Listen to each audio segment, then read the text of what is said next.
Good morning, everyone, and welcome to my thought for the day, my guidepost. And here is a poem that I wrote at around about this time last year, called Perceptions Are Your Own. Change the way you look at things, and the things you look at change. External impositions leave when you see they are deranged. An empty slate to write upon for those who clear their minds from the writings on the outside as some inner truth they find. Free yourself from the shackles of astuteness, all spoon-fed. Choose perceptions of your own. Don't be easily misled. Meaningless the word is, for its thoughts are meaningless, reality is with us beyond all strain and stress. Be at peace in the moment. See that perceptions are your own. You decide what you believe. For your life, you set the tone. Each moment of your life, you find a joy unspeakable. When imposed thoughts are vanquished, you see a different world.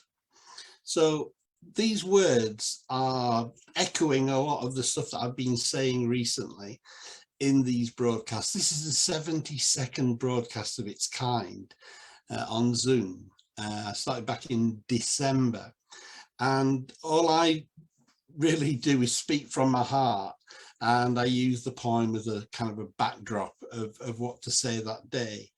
So this is a very well-known phrase from Wayne Dyer that I've started the poem with. Change the way you look at things, and the things you look at change. If you've been told how to see something by the media, by society, by your parents, by your teachers at school, by your employers, by your compatriots, the people you hang out with, the neighbours, the people you go shopping with, the people you see down the town, if you've allowed their perception of things to go inside your mind, then that will have formed the way that you're looking at things. And if you were to be wise enough to say, well, wait a minute, is that true? Everything needs to be tried and tested by yourself. It might be true for others, but is it true for you? So change the way that you look at things, and the things that you look at change means that once you've had that aha moment that maybe everything isn't the way that I've been told it is, maybe there is an actual unique perception that you need to take for your life to be able to interact with everything that's going on around you. External impositions leave when you see they are deranged.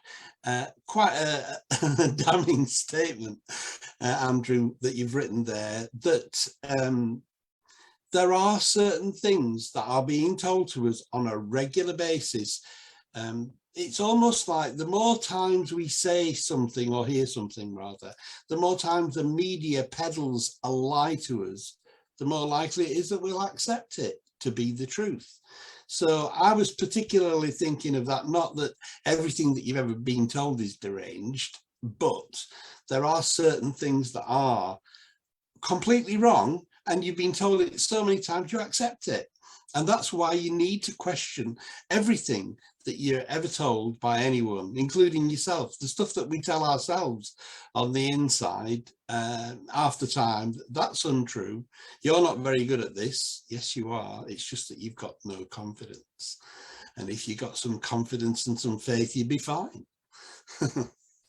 An empty slate to write upon for those who clear their minds. You know, the Bible talks about the transformation of the mind, of being born from above, of seeing the world from a spiritual perspective, your own spiritual perspective. It's not just a one-size-fits-all spiritual perspective. The fact is that we are all unique individuals. We are all, and this is a definition I give, we are all consciousness, or the universe observing itself. And each one of us must therefore be unique, and there is a necessity for each one of us to be sure that what we are seeing is our perspective and not the perspective of others, because that if we just take on board what everybody else thinks, we kind of negate our own existence. It makes it unnecessary for us to be here. If we're just going with the crowd, we're here to have an individuality and an understanding that is unique, that we can then share, maybe only with the cat, I don't know, but that we can share with others who are willing to listen. And then our place of feeling good about ourselves begins to emerge, rather than I'm nobody, I'm nothing, which is kind of the British way, self-deprecation. We suddenly start going, wait a minute, I've got as much right to my opinion as anyone else has. Try and back it with facts though, if you can. You can have an opinion that's based on nothing other than hyperbole. There's a good word for you on a Saturday morning.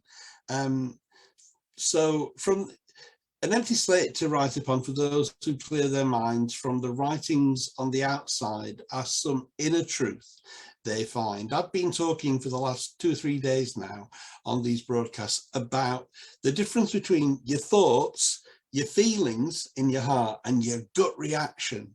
And the Bible talks about deep, calling out to deep. I've said that the last 2 or 3 days.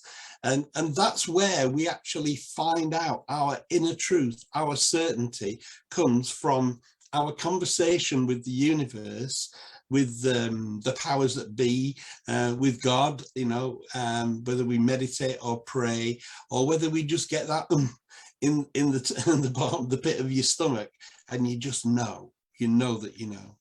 So that's where we need to be listening to. We need to be listening to our own inner guide, our own higher self that meets us in the pit of our stomach. Free yourself from the shackles of astuteness, all spoon-fed. Choose perceptions of your own. Don't be easily misled. So there's a kind of a I don't know how to describe it.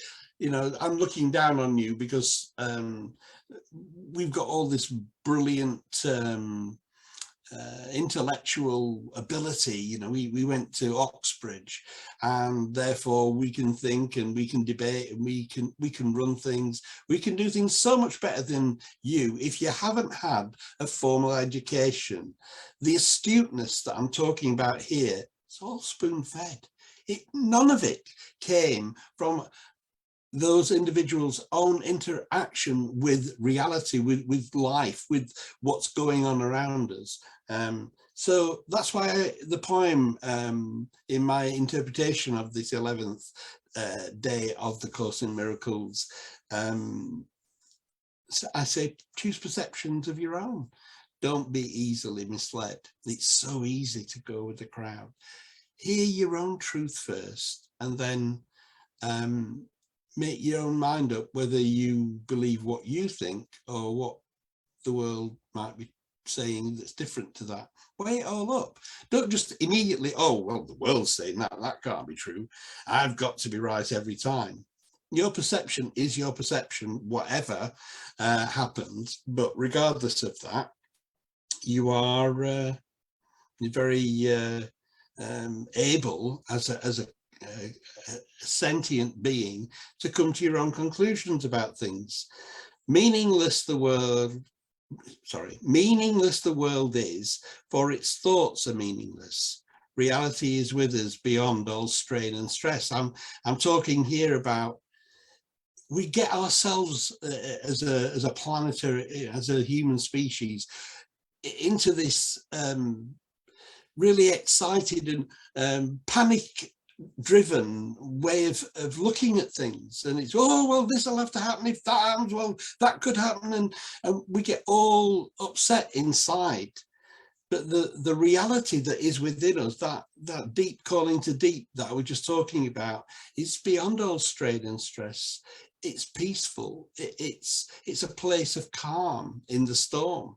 The eye of the storm is where you can meditate, where you can pray, where you can be with your higher self, with the gut reaction to everything, and you can know. You don't need to be told facts. You don't need to have them proved to you. You just know. So it says, be at peace in a moment, just by, I've done this, you know, I'm getting quite excited, passionate about what I'm saying here, but I have been there where you just drop all that, just be at peace. Be at peace in a moment, or in the moment. See, the perceptions are your own. You decide what you believe. For your life, you set the tone. So you said, oh no, it wasn't Andrew, it was somebody else. They said this, and I got all agitated and upset, and I don't know what I'm going to do about this. There's a lovely little story about the law of tort. When I went to General Principles of Law studies when I worked for the bank, for Barclays Bank, the first lesson they told us, they talked about this this guy who's pacing the bedroom. I owe this money to the guy next door. It was like the Shambles in York, and the two bedrooms nearly met. And the guy next door, across the way there, I owe him £10,000, and I'm supposed to pay him tomorrow, and I don't know what I'm going to do because I can't pay him. I haven't got the money. And she says, the wife, she says, get into bed. She pulled back the curtain, she opened the window, she rat-tat-tat-tat-tat on the window across the street. The lady of the house, the neighbour's house, opened the window. She said, I just wanted you to know that my husband owes your husband £10,000. He's supposed to be paying him back in the morning, and he hasn't got the money. Then she shut the window, she closed the curtain, she got into bed, and she said, now let them worry about it. And that's a true story. That's in the law of tort. Be at peace in the moment. See that perceptions are your own. You decide what you believe. For your life, you set the tone. Don't be overwhelmed with all the other stuff that's going off around you. You set the tone for your life. Each moment of your life, you find a joy unspeakable when imposed thoughts are vanquished. You see a different world. Is that different world something that you'd like to see? Because perceptions are your own. You can decide for yourself whether this is something that you want to do or not. Whether you want to go along with what you've just been told, or whether you want to dismiss it. Let's all find our own truth. Let's all be kind and loving towards each other, allowing other people to have their own perceptions, to see the world differently to you. People don't have to see the world the way you see it, but you are quite valid and correct in doing the things the way that you want to do them. So I'm going to now read my poem again and close the broadcast. So, perceptions are your own. Change the way you look at things, and the things you look at change. External impositions leave when you see they are deranged. An empty slate to write upon for those who clear their minds from the writings on the outside, as some inner truth they find. Free yourself from the shackles of astuteness, all spoon-fed. Choose perceptions of your own. Don't be easily misled. Meaningless the world is, for its thoughts are meaningless. Reality is within us, beyond all strain and stress. Be at peace in a moment. See that perceptions are your own. You decide what you believe. For your life, you set the tone. Each moment of your life you find a joy unspeakable. When imposed thoughts are vanquished, you see a different world. Namaste.